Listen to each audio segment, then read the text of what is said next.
नमस्कार दोस्तों, स्वागत है आप सभी का ऑनलाइन फर्स्ट यूट्यूब चैनल पर। इस वीडियो में हम बात कर रहे हैं एक बड़ी और लेटेस्ट अपडेट के बारे में जो कि संबंधित है यूपी टीजीटी बिजली एग्जाम कार्यक्रम को लेकर। यूपी टीजीटी बिजली एग्जाम कार्यक्रम के साथ साथ अगर बात की जाए शिक्षा निदेशालय में लगी आग के बारे में। शिक्षा निदेशालय के अंदर प्रयागराज में आग लगी, लेकिन आग की जो लपटें हैं वो पूरे उत्तर प्रदेश के अंदर देखने के लिए महसूस हुई। उसकी वजह क्या है उस पर बात करेंगे। साथ ही साथ टीजीटी बिजली परीक्षा को लेकर ही बात करेंगे, क्योंकि शिक्षा निदेशालय में जो आग लगी है उसकी वजह से टीजीटी बिजली परीक्षा के प्रभावित होने के बारे में जो चीजें उसको लेकर बात करेंगे और पूरी जानकारी सटीक सही ऑथेंटिक आपको दी जाएगी, जिससे कि जो भी अभ्यर्थी हमारे साथ जुड़े हो उनको सही और सटीक जानकारी सबसे पहले मिलती रहे। बात की जाए, अगर बात करें शिक्षा निदेशालय को लेकर लगी आग के बारे में, तो यहाँ पे आप सभी की जो नियुक्तियां लिखी है गलती से लिख गया है, टेक्निकल एरर नहीं है, टाइपिंग एरर है, इसको मैं सही करवा दूंगा। लेकिन मुद्दे पे आते हैं। मुद्दा ये है कि जो आग लगी है उस आग के लगने की वजह क्या है। आप भी कल से सोचे, परसों से सोचे।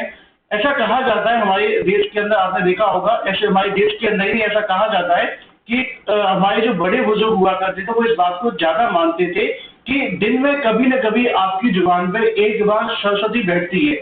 और इसका मतलब ये रहता है कि जब भी आप दिन भर किसी बात को बार बार कहते हैं, मेरे कमेंट बॉक्स के अंदर भी कुछ लोग कहते हैं आग लगे ऐसी संस्था में, आग लगे ऐसी संस्था में। हालांकि वो बेचारे गुस्से में कहते हैं, वो कोई चाहता नहीं है किसी में आग लगे, क्योंकि हम भी जानते हैं कि नुकसान होगा तो हमारा ही होगा, बाद में नुकसान तो हमने ही झेलना है, चाहे वो हमारी भर्तियों से क्यों ना हो।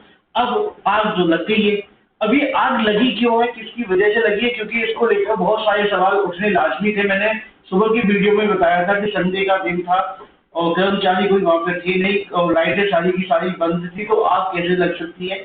और जब आग लगी है तो निश्चित तौर पर कहीं ना कहीं ऐसे दस्तावेजों को लेकर लगी है जिसमें ये जो जानकारी निकल कर आ रही है कि फर्जी जो नियुक्तियां की गई हैं, ठीक है, फर्जी नियुक्तियां। अब आपने मेरे रेगुलर वीडियोस देखे होंगे तो मैंने कई बार माध्यमिक विद्यालयों में होने वाली भर्तियों को लेकर जो भ्रष्टाचार है उसके बारे में अपनी आवाज उठाई है। मैंने कई बार आपको बताया है कि जो टीजीटी बिजली के अंदर विद्यालय होते हैं इसके अंदर बहुत सारे घोटाले होते थे, फर्जी नियुक्तियां भी होती थी, प्रबंध तंत्र के हाथ में नियुक्तियां देखने के लिए मिलती थी। वहीं से तदर्थ शिक्षकों का विवाद भी शुरू हुआ था। अब इस मामले को लेकर जो पुष्टि है वो होने लगी है कि जो आग लगी है उस आग की जो कहीं की जले हुए आधे कागज है उसके अंदर जो कागज मिले, अगर उनको पढ़ करके देखा जाए तो उनमें फर्जी नियुक्तियों के संबंधित जो कागज मिले हैं। तो क्या ये कहना गलत होगा या सही होगा कि जो फर्जी नियुक्तियां हैं उनको छिपाने के लिए आग लगी है? क्योंकि यहाँ पे भर्तियों को लेकर हमारे देश में समस्या ये है कि इन मामलों में अगर घोटाला हो जाए तो जांच होनी पाती है और जांच होने से पहले उन मामलों को खत्म कर दिया जाता है कैसे भी ना कैसे करके। अब इस मामले की निष्पक्ष जांच हो तभी कुछ होगा, अदरवाइज तो आप जानते हैं चीजें तो बहुत सारी निकलती हैं, लेकिन सत्य क्या है वो किसी से छुपा नहीं है। मैं आपको इसके बारे में और जानकारी दे दूं, क्योंकि मैंने कल ही आपको बताया था इस आग के बारे में। अब इसके लेकर लिखा हुआ है कि लाइटें भी बंद थी तो कैसे लगी आग। जानकारों का कहना है कि ऐसी घटनाओं में आमतौर पर शॉर्ट सर्किट होता है। अब शॉर्ट सर्किट तब होगा जब लाइट जल रही होगी, एसी चल रहा होगा, पंखा चल रहा होगा, किसी चीज को चला रहे होंगे तभी तो शॉर्ट सर्किट होगा। अब सारी चीजें अगर बंद ही होंगी तो शॉर्ट सर्किट कैसे होगा? क्योंकि फायर ब्रिगेड को सबसे पहले इसी की जानकारी मिलती है।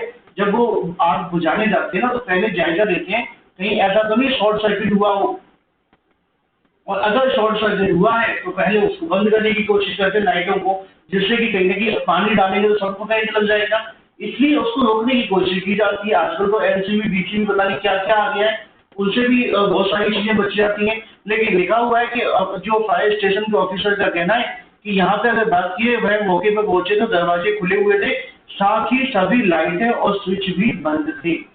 ये एक बड़े संकेत है। इसको लेकर अखिलेश यादव ने भी टिप्पणी की थी, सुबह के वीडियो में दिखाना भूल गया था इसको।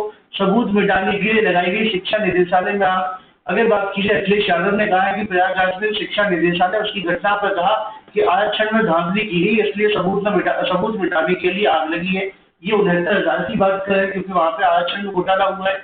एडेड जूनियर शिक्षक भर्ती का एक अलग ही आप जानते हैं कि जो रवैया है वो चल रहा है, भर्ती पूरी नहीं हो पा रही है।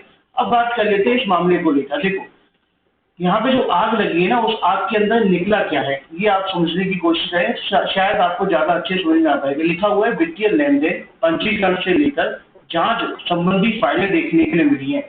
जिन अनुभागों में आग लगी है उनमें वित्तीय लेन देन की जानकारी है, पंजीकरण के साथ एडल्ट स्कूल के, अगर बात की जाए जो एडल्ट नहीं है, गलत लिखा हुआ शब्द, एडल्ट नाम का शब्द यहाँ पर नहीं होना चाहिए था, इसका मतलब होना चाहिए एडेड स्कूल, है ना। इसको शासकीय विद्यालय कहते हैं, इसको टीजीटी बीजीटी के नाम से हम समझते हैं, अडल्ट नहीं, ठीक है। लिखाने जो लिखने वाला, खबर लिखने वाला ना, वो बंदा अश्लील है। उसका कहना है कि स्कूलों के प्रकरण को के जांच संबंधी प्रकरणों की फाइलें भी स्टोर की गई थी।